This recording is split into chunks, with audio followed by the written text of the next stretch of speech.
Hey, and we're live. Hey, and we're live. Awesome. So, hey everybody. So as you know, we pulled together an emergency webinar because of all of the massive changes going on in Google. We don't normally send out that many messages and stuff like that to get you guys to one of these training events, but this is serious. And so just a little bit of normal housekeeping. We're on a webinar platform that we're allowed to stream out as to a large and wide audience, so not sort of a small controlled go-to-meeting type of environment like our more the group coachings and stuff that we do. So because of that, there is a bit of a delay, about a 20-second delay. You guys won't notice it other than the fact that what I'm saying right now won't happen in your life, in your world, until 20 seconds from now. The only thing it means is that when you're typing in a question or something like that, we do have our team monitoring questions coming in. We've got a bunch of questions that came in ahead of time as well that we'll try and rattle through, but there won't be any sort of instant response, partially because we got a lot of material to cover and partially because you're on a 20-second delay. So with all of that said, I hope we're ready to get going. Just going to take a quick look at see what kind of attendees we have. We had tons and tons of people sign up for this, and we've got a lot of people coming on right now. So yeah, John, I'm just testing to make sure you can hear me. yep, I can hear you fine. So that's Okay. Hi, everybody. perfect. Greg We do have Viner. a bunch of people coming in on the guest link, which means that you either didn't get an initial email giving you the correct your login link and stuff like that. It can limit the fact whether you can chat or not. We do find that sometimes the emails kind of get spam filtered out and different things like that when dealing with webinars. But so I don't know who everybody is that's on, but I do see Dawn. Nice to have you there, and Shannon. Hey, it's been a long time since we chatted, Shannon. And we've got Jeff and Melissa, and I see Mikey Graham's on. How's it going, buddy? And yeah, we've got a bunch of guys, a bunch of people we know, and a bunch of names I've never seen before. So that's awesome.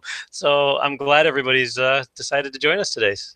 So we just give it a minute or so just to let the last few come on. We've just had another 12 come on, and since I started talking, so let's just let the last few who are going to be on time kind of get on, and we'll get rolling.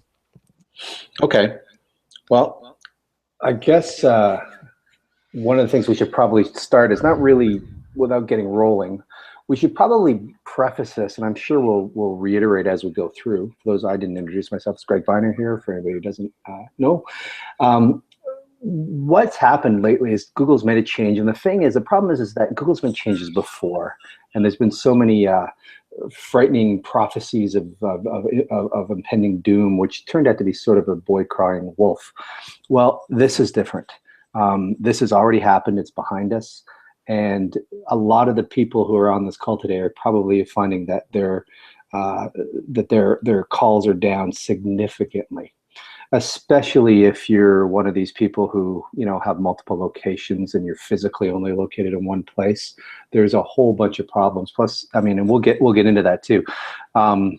This is really just the best we've been able to figure out. We've taken our experience from across hundreds of clients, looked at what's working. Some people don't even notice it. For some people, this is just the greatest thing ever because the competition just got stuffed and they're still going strong. It's almost like their competition blew their transmission and they just keep going and everything's fine. But for others, your transmission just got taken out from under you and you don't know what happened. And a lot of it is going to sound like a few I told you so's. I'll just sort of prepare you for that. I know that a lot of this stuff, as we look, kind of looks like stuff John and I have been talking about for some time now. How are we doing with the attendance, John? Should we? Yeah, let's get rolling. Yeah, we've got a few more on, but we respect everybody's time, and we'll get marching through. Okay. Well, again, this is really just an informal kind of here's what's going on. By now, you've probably heard that Google's made a bunch of changes, and the thing is, it's not affecting the big players. It's not affecting the Sears and the Canadian Tires and the Home Depots. What it's affecting is the local businesses. Google's done a lot of things that have changed. So let's just get right to it. Now, anybody who tries to tell you that they know everything that's going on and that's in Google's mind is probably trying to tell you something, probably trying to sell you a line. We don't really know exactly what Google's going to be doing, but what we are going to go over some of the changes that we've seen as we understand them, what the fallout seems to be, what some of your future opportunities are going to look like, especially in the way of how to compete. So let's just start off with the big one. This has already happened. Hey, John, I don't know if you've got earbuds on or not. I'm hearing a bit of an echo. Can you hear that? Are you getting an echo or? No, not at all. No. Okay, well then maybe it's just me. Okay, this is a screenshot of what the Google search or Google Maps used to look like. So if you can see my cursor, I'm going around where I did this was actually, I did a screenshot of carpet cleaning happened to be Winston-Salem a while back in January. And I happened to make a screenshot. So I still had that on my computer, because the only way to see this now is if you have a screenshot. So that's what it looks like. There's 7 there, and the ones with the good reviews point out, and don't worry, anybody who's heard us before is they go with the review stuff again. Now I just have to make sure that I can open up my browser here just to show you what it looks like and how things have gotten a little bit different.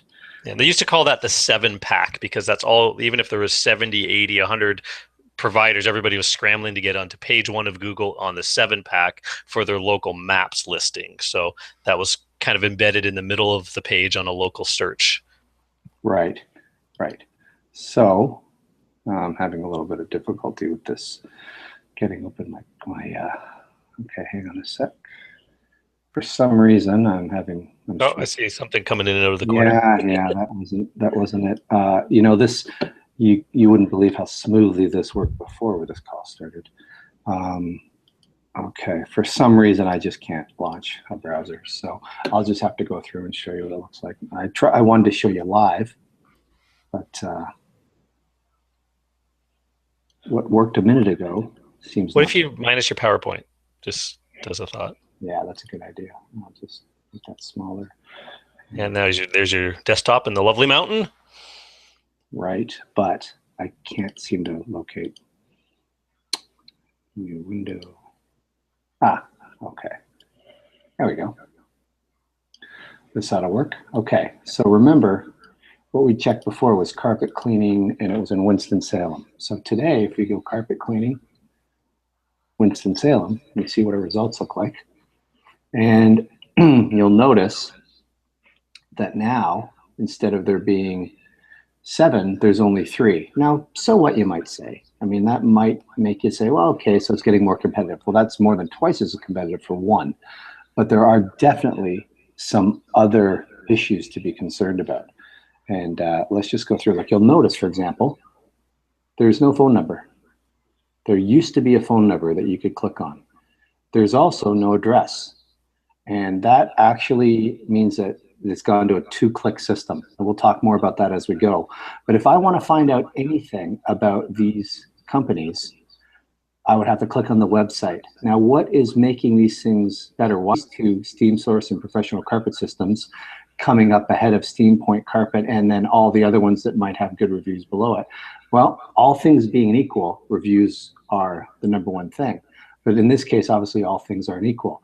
These people's websites have a few things within them that are making them rank better. So those are the sorts of things that we're going to want to talk about here. So back to this is what it looked like before. I just showed you what it looks like now. So we've got Google has gone from a 7-pack to a 3-pack. We've talked about that. There's no phone number on the first page, and there's no address. So we're turning, as I just said, into a 2-click process. So another thing is you've probably heard that Google Plus has been, what's the right word, disabled, disarmed? I mean, it still kind of exists, but not really. You still have a Google Plus page. John, you want to chime in? Yeah, Google started a process of sort of phasing out or unbundling Google Plus with all of the other tools it bundled it in with. Google's constantly experimenting, as we know, changing things. Most people don't know they have about 180 properties and services and tools and and all of that kind of stuff. And Google Plus was sort of their foray into social media, and it's never been fully adopted. Obviously, we go to Facebook for our social media, Twitter, things like that. People didn't +1 a lot of stuff. They didn't add people to their circles as much as Google wanted and things like that. So Google tied Google Local, it used to be Google Places, then Google Local, to to Google Plus Local, and now they changed to Google My Business not that long ago, and that was part of the unbundling as well. So they're phasing out. It looks like they're moving through a process of sort of getting out of that avenue of social media, and however they sort of downsize it over the next little bit, they want to make sure that the stuff that they've tied to it isn't going down with it. So they're moving things around.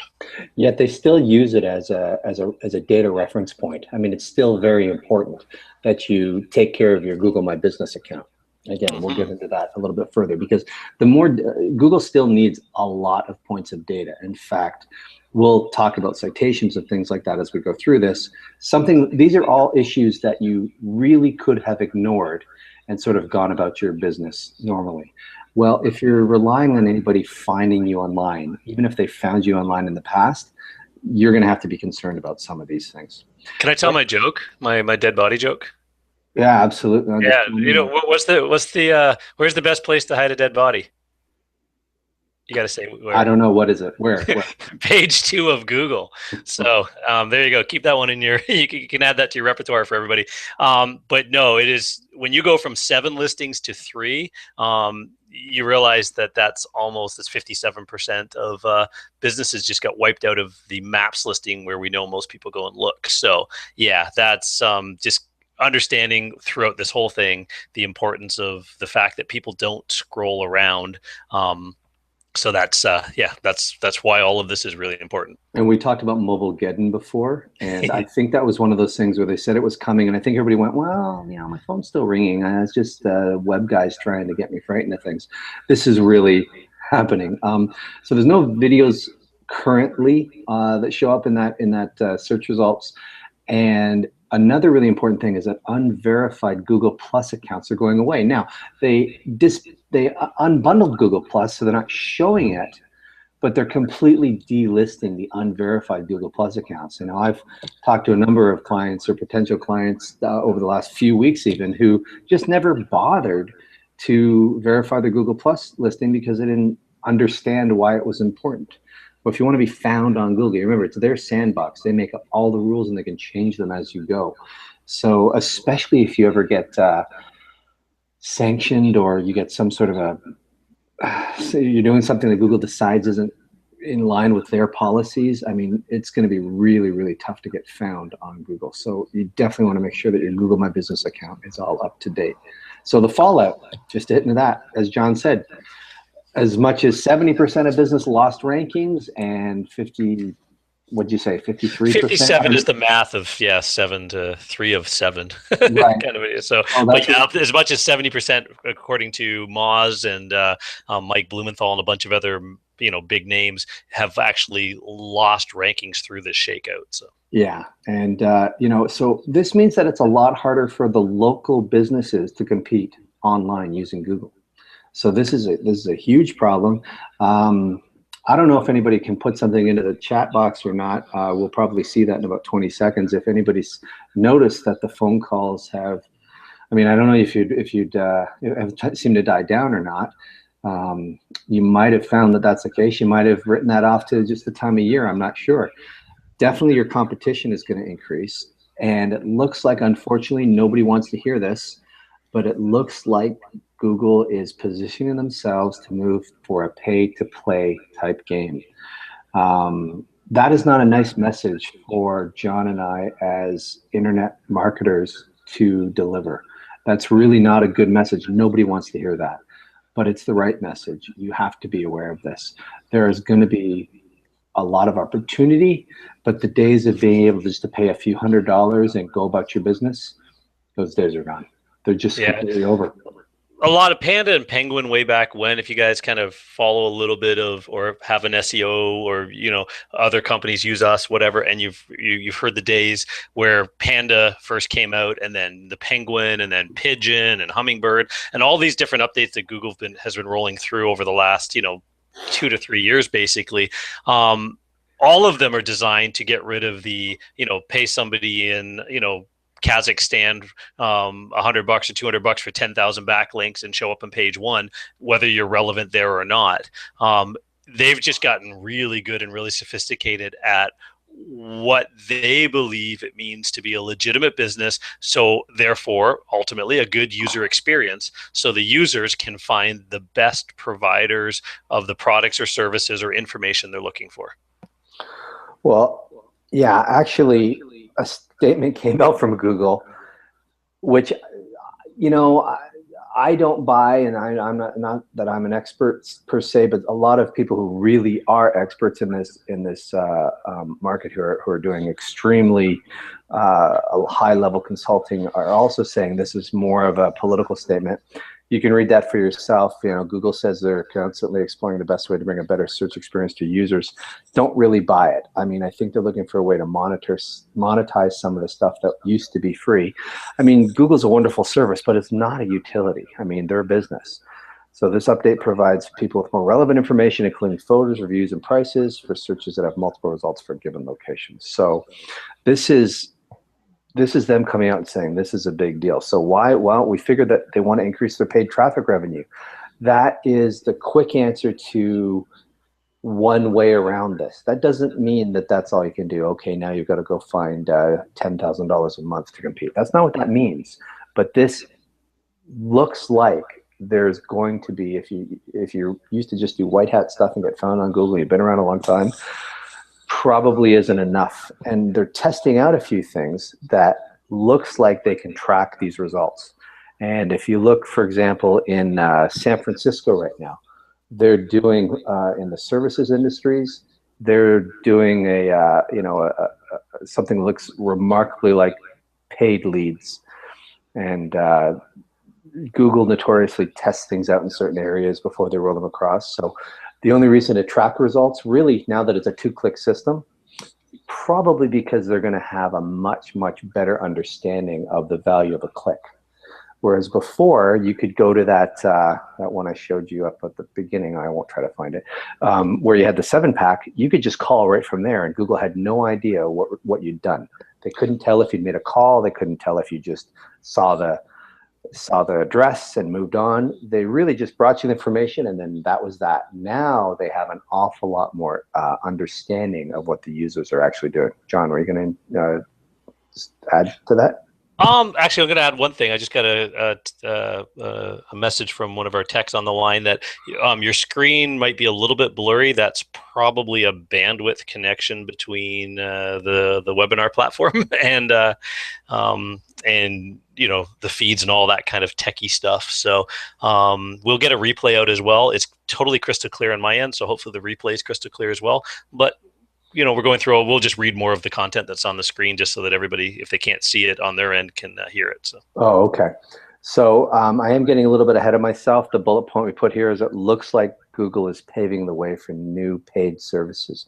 Now, so far, it sounds like I'm just suggesting that, okay, well, just, you know, open up those wallets, folks, and you'll be fine. That's not what I'm suggesting. We just do have to understand that what it's up here, if someone can't read that, it says we have to adjust our strategy because we're not going to change Google. We're not going to say that they're not going to respond to that's not fair or that's not how it used to be. So we really do have to look at a few different things. So what John and I did over the last 2 weeks or so, we've looked across our client base, and you know, we've got a pretty good vantage point because we have a whole bunch of different industry sectors. We're over a wide geographic area all over North America, and we've literally got hundreds of clients. So we've looked at what's working, who's still doing well, what they're doing. When we go and examine what they're actually doing to get an idea of why they're successful, we've been able to piece some things together. So we want to be able to share that with you. And I've entitled this the No BS Zone. And this is now 10 times as important. I'm only worried that it's like living next to the train tracks. You know, it drives you crazy at the beginning, but pretty soon you start to tune it out. You don't even hear it when the train goes by anymore. So I know that this message that I've got up here now, 5-star reviews matter. You've heard that before. We have clients, for goodness sakes, and some of you are on here and you know who you are, who understand the idea, they understand that reviews are important, and you've done nothing. So I take a second to politely admonish you. You are exactly like the person who's decided that this is it. They're going to go to the gym from now on. They pay for a big membership, they hire a trainer, and they never go. Well, 2 weeks ago, the worst thing you had to worry about was you didn't like how you looked in a bathing suit. Now you're being told by the doctor, if you don't fix this, you're going to have serious repercussions. Okay, so if you can follow that analogy, John, did that analogy make sense to you? Yeah, it Now, works for me. now, Yep. now it matters more than ever, and that's just more proof that we didn't rehearse, and I probably didn't need to prove that to anybody. Local citations mean more than anything. So local citations, John, you want to take a second just to give a little bit of variety to, why don't you explain to the audience what the local citations are? Because I know a lot, we do some of this for some of our clients, but a lot of people don't even consider this. Yeah, so obviously a citation is a reference back to Google that you're a legitimate business. We talk about your NAP, your name, address, and phone number. In fact, it goes a little bit beyond that. It's your website, your email, all that kind of stuff. But it's basically sort of the dog tag of your business, and how that appears around the web. And there are hundreds and hundreds of possible citation sources. There are clearinghouses that help put citations up on major directories. I think of in Canada, Info Canada in the States, Info USA, things like that. Industry Canada in Canada is another one as well. There's a lot of sort of those major clearinghouses that Google references and needs to see. But then there's also all of your, your super pages and your Judy's book and your Yelps and your kudzus and all of that kind of stuff as well. And then in every industry, there's industry specific directories, either paid or free, that you should be on, because it just adds another vote of credibility. And then there's local. So we've got sort of like these global, these national, these industry specific. Then we've got local directories like local chamber of commerce and business groups and things like that, that all have directories that all point that have a link that you can have a link on that cements to Google that you're legitimately that business name at that address at that phone number and all of those kinds of things. And then within all of that conversation of citations, there is sort of what we call power citations. You never know what they are. Every city. Yeah, we're gonna get the hyper local in a bit too. Yeah, so hyper local. So yeah, so just as a note, there is sort of these hyper local or power citations that they're almost like little diamonds in the rough, but they're really important as well. And it is just one of the variables, reviews and citations and the couple more that will be listed here, that determine whether you're the guy in that new 3-pack, or they're calling it a snack pack now, or if you're one of the guys waiting on the outside hoping to be in there. And another thing too is when you go back to that 3-pack, I'm not going to do it now, but it's very difficult for somebody to leave you a review now. Very, very difficult.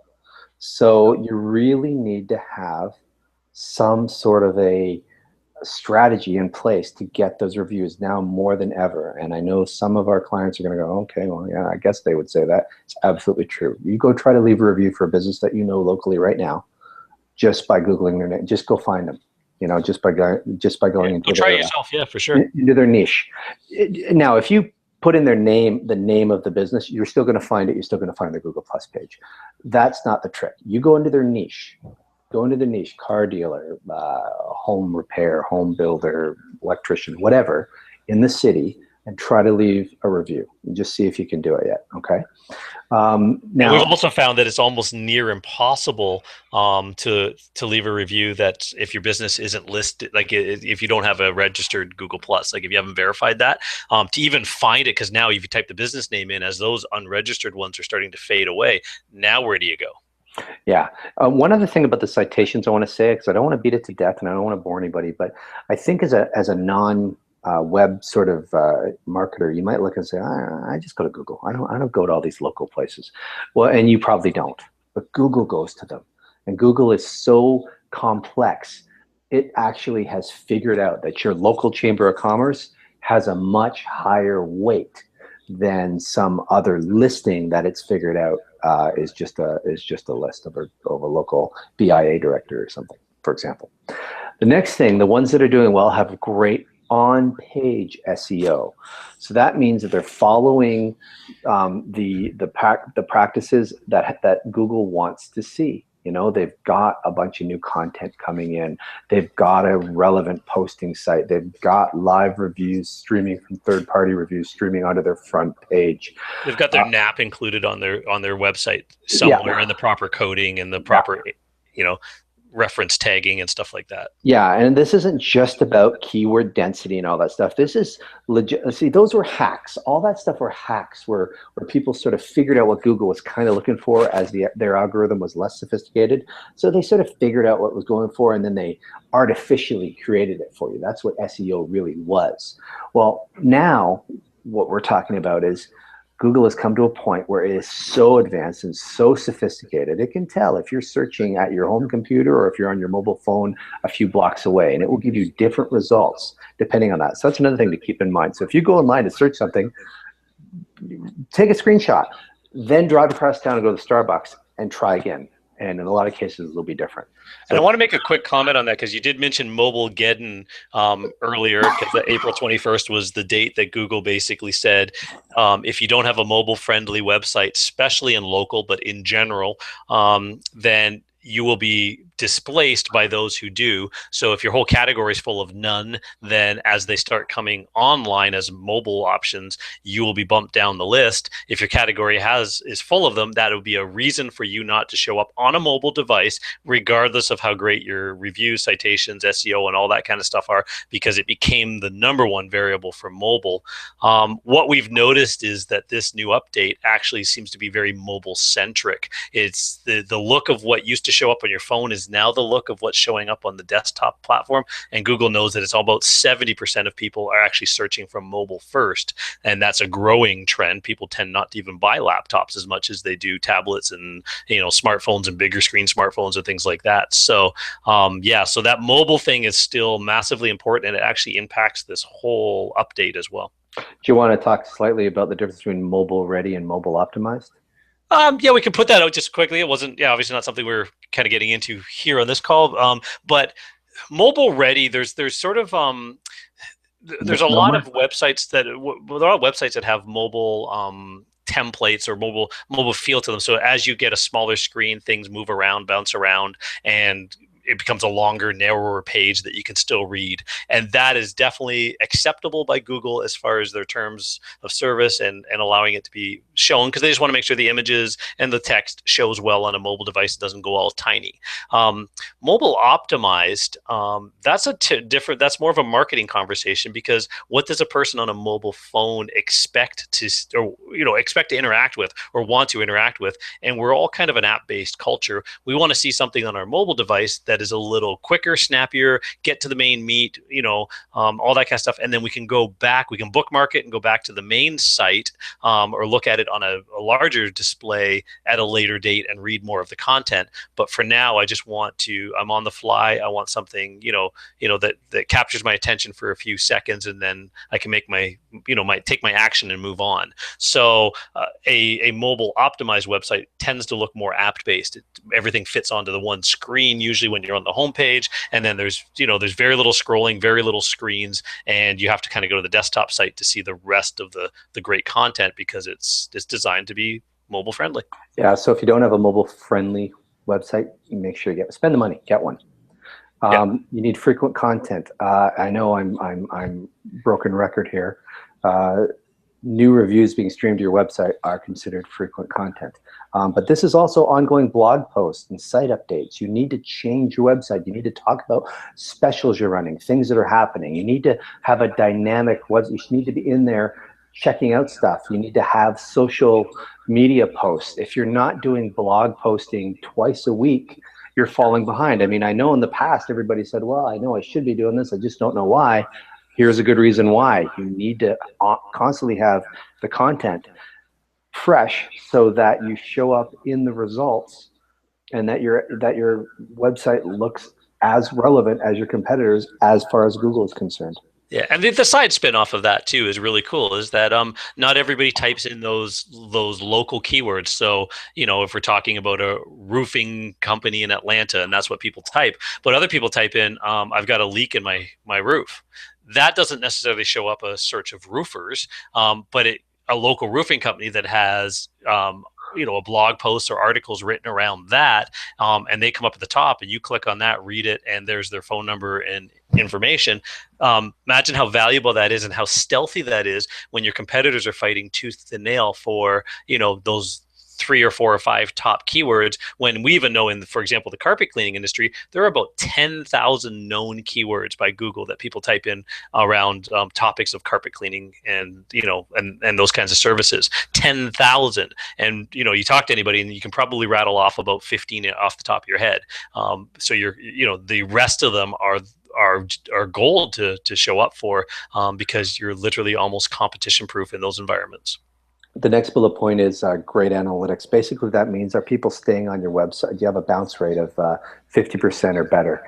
People are coming on and quickly leaving, going, no, that's not what I want, because you've got too much garbage on there that's important to you and not important to your users. Then you're going to have a problem. You won't know that unless you have Google Analytics running on your site.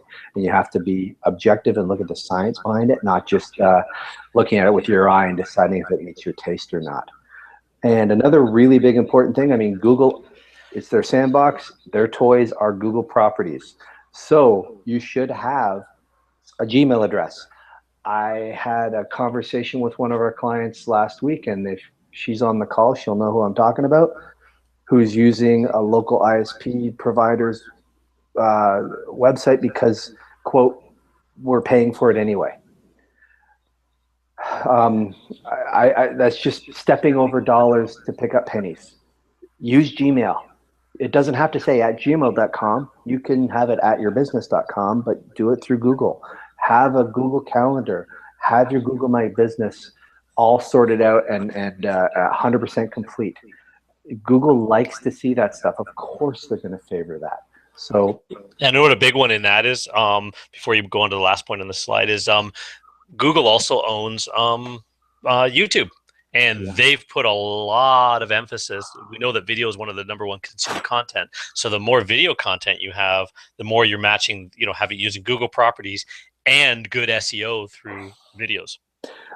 We have one group of our clients who are in our ultimate group, and frankly are getting all of this stuff, and some of you aren't using it. So just using it will help you win the battle. And finally, and John touched on this already, so I'll just, if you can't read it, I'll just read it out. It says full Google My Business profile. So you wanted to say 100%. Don't leave it with 80%. Get it done. I know you're busy with putting out fires and answering calls and billing clients. But again, as Stephen Covey would say, take time to sharpen the saw. You know? And this is, as you're switching slides, I'll kind of put a little emphasis on this too, is right now all of our stats are showing, like, one of the great strategies in the past is, because Google owns Google Plus, we know that they're sort of winding it down or making changes, and we don't really know what the future is going to be. But one of the great things was, as far as local marketing and SEO perspective and all that kind of stuff, was to put new content in. Put new content into your Google Plus posts. So you're posting onto your Google Plus business page. As of right now, it still seems to be Google likes fresh content, and that platform still exists, and they're still giving it the same weight and credit that they did. So posting any updates that you're doing, any of the stuff that, sort of like your social media environment, Facebook posts and stuff like that. You can also put the occasional one on there. Reviews, for sure. The reviews you get that don't make it up online, the feedback from a client, things like that. Those are great posts to put on your Google Plus, especially if they're typed in and then an image, because with those two, then Google can index it, read it, see what it's about, and it's their own property, so they tend to show it in the search results as well. By the way, John, I just got an email from that client I was just talking about saying she's sorry. So what we're saying is that we have to have a cohesive versus sloppy marketing plan. In other words, you can't just say, okay, well, here's X dollars of marketing. Okay, good. It's like Forrest Gump saying, now I don't have to worry about money. That's good, because that's one less thing to have to worry about. If you remember that reference, from the movie Forrest Gump. You have to be nimble and dynamic and aware of what's going on. You have to test things, you have to be aware of things, and you can do it all yourself, or you can trust some experts, but you really have to be engaged. You can't just say, well, here's my budget, It automatically goes towards that. Good, they're taking care of it. You have to be engaged, and you have to understand that it's not just paying to be found on Google. You have to have a full marketing plan in place that works and is integrated with your online presence. So some fast fixes. So Nobody this is likes, for the people that have go, yeah, my phone is quiet. Yeah, I've yeah. lost positioning. And what do I do? Yeah, well, the first fix is a pay-per-click. Now, I wouldn't jump right into it and call up your local, Yellow Pages rep and say, "Okay, you got me. I'm going to do pay-per-click." I mean, we've seen some pretty awful administrative fees and some pretty awful deals where they take a lot of your money and charge a ton of 40, 50% in administration fees, don't manage it properly, don't turn the right keywords on, and have negative keywords in place. So that if you're looking up a certain kind of uh, ducks because you want to go duck hunting and you type in Drake and you get the rap star Drake. Like you have to have anti keywords in there so it doesn't blow up your budget from a bunch of teenagers looking for their favorite rap star when really you think you're just getting your bang for your buck. I mean, there is a science to pay-per-click, but you might want to consider running a test ad, a standard ad, testing against it, doing a split test, finding out what works, and then moving forward. There are a lot of great strategies, but I wouldn't rule out pay-per-click. Pay-per-click is one of the best ways to get back into the game if you've been blown out. Geo targeting is important too. A lot of those big the Yelps or the Yodels and Reach Local and in Canada Yellow Pages and Rogers, Rogers Outrank and stuff like that. They all tend to try and use your full budget by showing your ads way outside of market and hoping you don't notice. So just a warning. yeah, and you know what? A lot of people do it and think, well, they're the experts, and they're sort of in a strategy of laziness to try to under deliver, and Well, then they also work for your competition too. Remember that. So not saying that every pay-per-click provider or whatever or services don't, but there's the ability to sort of carve out a you're working for me and not my competitor kind of conversation, especially with some providers, and other ones just do it for everybody. So they have to be kind of careful. You're all competing against each other, so it's just how much do you want to spend with them. now the next point is retargeting. Now, some of you, that might be a new term. If you've ever gone online to do some research on a company, maybe you heard about something on the radio and you wanted to learn more about it, and then you go to the website, you either are there for a little while or a long while, and then you leave it. And then the next thing you know, you're on some sort of you're on Facebook, or you're on Anyway, CNN. a news site, yeah. Yeah. And the next thing you know, there, strangely enough, are these ads for the company or similar companies showing up next to you, and they're like electronic billboards that follow you around. That's called retargeting. That is a brilliant way of getting mind share. Think of it as like the science of billboards. You may or may not use billboards. You may or may not think billboards are a good thing, but think about it. Millions and millions of dollars, hundreds of millions of dollars likely, have been spent on billboard ad budgets for a reason, is that they have worked. Yet nobody ever pulls over to the side of the road, pulls out their phone and calls based on a billboard. They see something, it adds to the critical mass in that person's brain so that it helps that chain reaction occur when the other marketing comes to town, and when those people are ready, you're in their mind. And retargeting is, if you to go with your billboard analogy, is retargeting is sort of like having a billboard that only turns on for the people that have already stood up and said, "Hey, I'm interested in your business." They had to come to your website, so it only turns on for them, and the next car behind them, kind of idea. It's a different ad entirely. So yeah, that's what retargeting is. scientific magic billboards that follow you around. If you're not doing retargeting, you probably want to consider it. It's extremely cost effective and extremely targeted. You can target it. It can be very, very precise. And so we can talk to people about that later if they want to know. Facebook ads we're not going to get too much into. Doesn't exactly get you exactly what you're probably looking just to get customers, but it's a great way to actually build lists and gain some share of mind, and then to do something else with later. Facebook ads are great to build likes to your page and things like that, locally targeted likes. There's a bit of a science to that, but obviously Facebook has a whack load of data. You say, "Hey, I like Dexter, I like this, I like that" on your Facebook, and you set up all these profiles. Well, Facebook has a ton of data, and you can geo-target and do a bunch of really cool things. Facebook's not a platform for selling. Most people, you don't buy and shop on Facebook. They've tried a ton of different times to get, even just sell T-shirts and things like that. Like vendors through opening up the ability.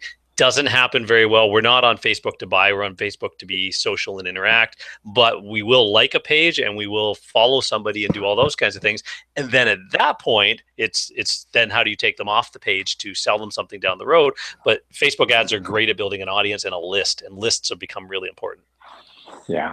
And you might want to also consider other paid traffic. I mean, there are other social media platforms other than Facebook.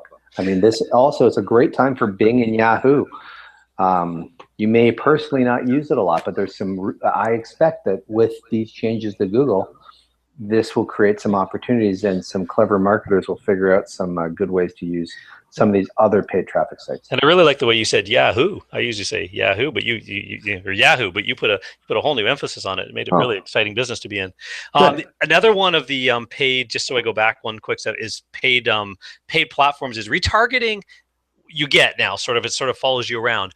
There's those same ads. So you see ads around content that you're reading on the internet, and those ads are only showing to you. And if you drove down the street, if you moved out of the area, those ads may not show because it's all demographically targeted within 1/50th of a second to show up based on your browsing history and blah, blah, blah. So retargeting follows people around based on went to a website. Also mixed in those ads on all of these other websites we all go on and stuff like that is sort of what they call display ad environment. So outside of Google pay-per-click, there's a whole world of display advertising that you can target just the people in your area. You can target only homeowners. You can target women between 35 and 55. All of these kinds of, you can dial down the targeting. It's called real-time bidding, but you actually get to bid along. Google's just another bidder, just like you and everybody else. You get to bid for advertising impressions and space around your demographic, regardless of what site they go on. As long as that site serves up ads, they can serve up your ad if you're bidding in there for it. So it's another way to really, really have a call to action or brand yourself or create some of that awareness in your marketplace. In the places where people now go and look, which they may not open the newspaper anymore, but they'll go online to get their local news and stuff like that. So it's another area to really show off that's becoming more prominent. Well, and the takeaway too is there was a time you could just have a decent website, do a good job, make sure that you're in the local directories, and then run your ads, and people found you and you did business, and you had this nice little new tool called the internet. Anybody who thinks that they can do business like that moving forward is probably deluding themselves. You have to be open-minded to the fact that you're going to have to make some changes. You're going to have to start thinking about a marketing budget as a new expense if you don't already have it. And if you already have it, you're going to have to start thinking about how you're going to adjust it. Now, a solid fundamental strategy, the bullet point up here, if it's still blurry for some people, it says reputation, and anybody who knows John and I knows we're always going on about that. I have in the brackets the word Carfax, and I just like to use Carfax as a very quick analogy.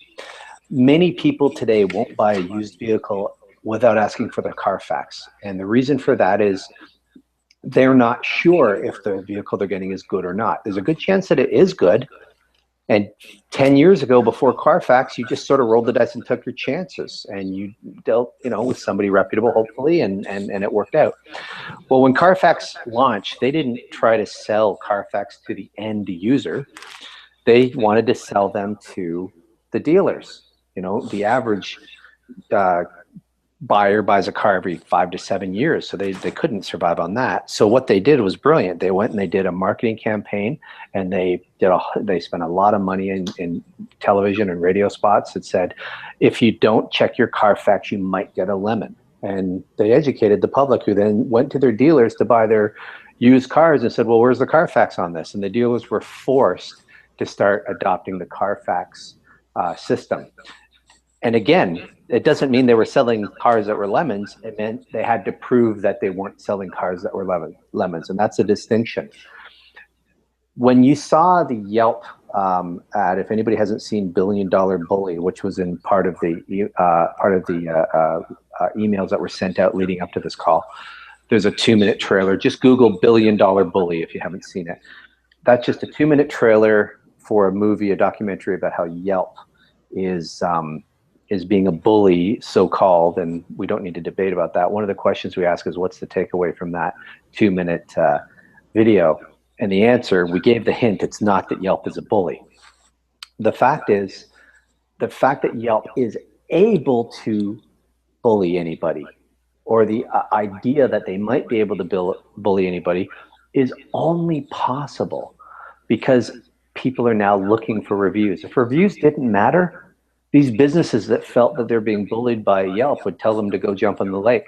They would. Yeah, and for those that didn't watch it, what they mean by bullying is that people like it's extortion. And they said that obviously if the mafia had figured this out, ahead of time and it actually jumped into what Yelp is doing, obviously there'd be antitrust suits all over the place. It's the fact that they can turn around and have. Well, and there are antitrust suits again. Exactly, because it's mafia-like. Like you get a phone call from a Yelp rep who says, "Hey, would you like to pay to be on Yelp?" Blah blah blah. You say no, I'm fine with my free listing, and within hours, sometimes your positive reviews disappear. They become filtered. And there are people on this call who I've talked to in the last 3 months who have described that to me as well. Yeah. So the point is, whether you think Yelp is doing good or bad practices is not the point. The point is the public has been educated to check reviews. So if you don't have your reputation online, it doesn't mean that you're not a good business. It means that nobody can prove that you're not a good business, to purposely use a double negative. Yeah, and I almost wish he had, instead of a dot beside reputation and the order of these, kind of put a 1 beside it in the slide, because it is a fundamental that's beyond internet marketing. So yeah, it's a great tool. It's important now because of Google's changes. Google's using reputation more prominently. So that part of that 3-pack is, if you notice in a lot of marketplaces, the 3-pack, they're only showing people with 4.8, 4.9, 5-star ratings. We've already had the questions. We had a few people say, well, when I Google my category, my business category in my city, there's one that maybe has a 5-star rating, but the other 2 don't even have reviews yet there's a company that does have reviews that's way down the list, or my company has reviews that's way down the list. It is one of the factors, just so to kind of get that question out of the way, because it did come in a bunch of emails prior to this call. Just to get that question out of the way, Google uses it not as the only indicator, it's one of them, so that those other companies that are showing up without reviews, they're in a very scary and tenuous position because they're waiting to be knocked off. But what they do have in their favor is great citations, great hyper local stuff going on, great SEO on their website, maybe a long time that they've had the website around and that NAP has been established and all that. So they've got a lot of great things to show up, and the reviews are sort of like the missing link. Any of their competitors who are below now, who start working on those items and have great reviews or start getting reviews, will knock those guys off, and they won't know what to do about it. They won't even know what's coming. They'll have to start from scratch. So, but reputation goes far beyond that whole "it's good for my Google search" thing, because as we just said, we talk to service providers all the time. We've got, what caused you to call our service today? Well, I saw the van. And then I Googled to see if you were worth calling, and then I called. I saw the flyer, then I Googled, like the Carfax example, to see if I could trust you, then I called. So the reputation transcends internet marketing to every single form of marketing you possibly could ever do, turns into a Google search for your name. And that trend, just check your stats, go online. That trend is insane how fast.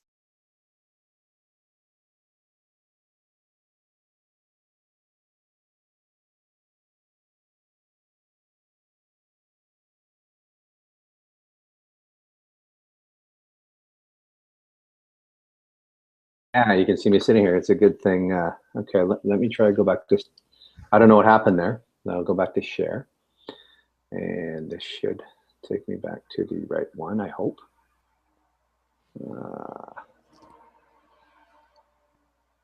There. Yep, you're back on. Okay, let's rattle through the rest of these. Well, and I think you should also consider, just really simple. You're going to buy you got a used car at one dealer and a used car at the other, and all things are equal. They're about the same price, they're about the same mileage, they're about the same condition. One has a Carfax that shows you a clean bill of health. The other one, it doesn't. Which one would you buy? I mean, it's just as simple as that. Now, all of your customers are asking themselves the very same thing if you don't have a reputation.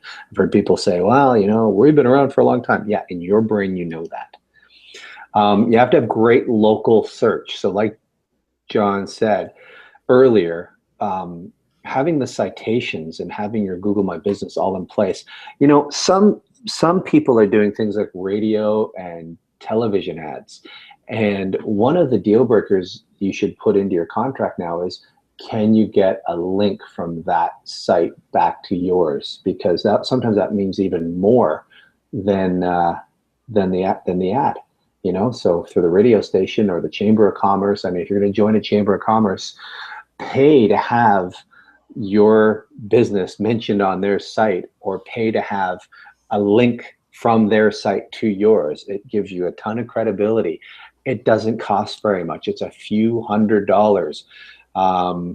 We're members of a Chamber of Commerce, and we've talked to the sales reps there, and people hem and haw over the $300 it takes to do that over a year.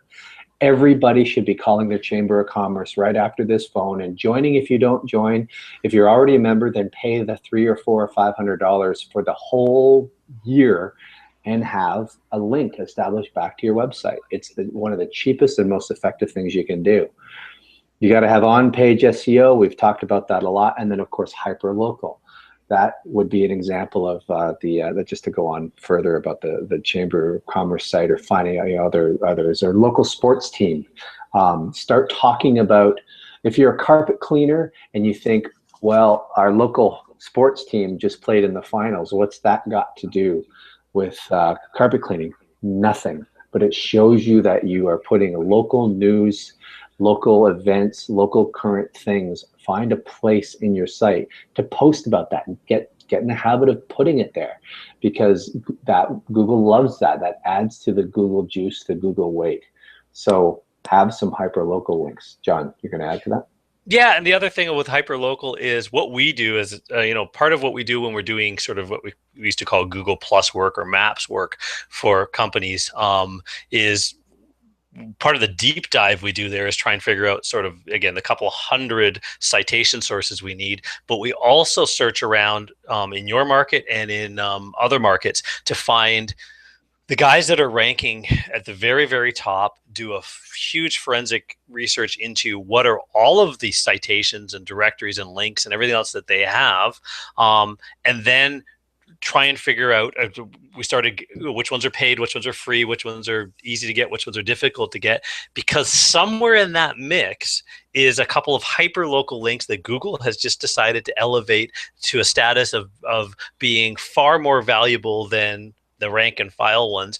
And that's part of the juice that has caused that listing to show up above any other. So especially they say ones without a ton of reviews right yet, they've got some juice coming from somewhere else that Google has sort of just quietly given, for whatever reason, a bunch of credibility to.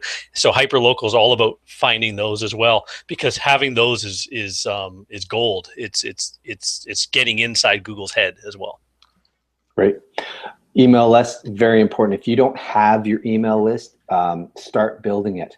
All of our clients have a CRM, which is a way to actually build your list. You should be using some kind of an autoresponder to stay in touch with people, at least start accumulating the contact information, and then figure out an intelligent, smart way to integrate that with your daily activities. Not that saying you should email everybody all the time, but just stay in touch. And then, of course, we talked about retargeting. That's going to be a big thing. Not everybody's going to be able to afford to buy pay-per-click in their local market, depending upon the competition, the cost of it. But everybody on this call will be able to do some retargeting. Very, very important. It just means you have to take pause and give some thought. Yeah. And finally, website optimization. You have to have a smart website. You have to have a number of things that we've talked about in here, and to just sort of let it go is sort of an irresponsible marketing. That's hoping for the best. You know, that's like your marketing plan. Why don't you just don't spend any money on marketing? Go stare at the phone and just will it to ring. Yeah. You may as well do that. So don't count on Google. I mean, you got to do all these other things. Google's a huge player, and you should play with them, but don't put all your eggs into that. No, because even so, go back to the email lists in general. So email lists, retargeting lists. A retargeting list is people that showed up on your website, as we know, and did or did not call, did whatever. Now they're on a list that can be followed around. Retargeting is actually a list that is housed and kept by the retargeting platform that you're using. Having a lead magnet, as they call it. So if somebody shows up on your website and they can download a free report, or they can download a coupon, or they go to your Facebook page and they can click a link and get access to something that would be interesting to them. Sometimes people call it an ethical bribe, or that kind of idea. So they have to give their email address to be able to access this thing of value to them. So maybe it's a web coupon or whatever. So even if they don't use it, they don't become a customer, you've now got a list of interested buyers, that you can grow this list bigger and bigger and bigger, as well. So thinking of outside of that, and then obviously mailing lists, even the days of direct marketing are actually getting stronger and stronger and stronger. It seemed to be that when the internet came out, everyone said, oh, I'm not going to send a newsletter anymore, I'm just going to send an e-newsletter or something like that. And you realize the open rates, when you check your analytics, because good analytics can tell you which direction to go, nobody opens the newsletter. So, but when you mail something to them, it's in their hands and there it is. So it's, those kinds of decisions where you're using the internet and online and offline and marrying things together in a much more strategic way have actually, this one big shakeup by Google has made a lot of people wake up to the fact that they need to find their different marketing channels, their best marketing channels, and start playing ball in all of them in an effective way. Yeah, so you really got to have a whole bunch of things. That's from an old slide. So basically, we've come to an end here, and I hope that you found that this was useful. John, I'll let you talk about. Luckily, we have summary notes of all of this stuff. So if you've been making notes, good for you.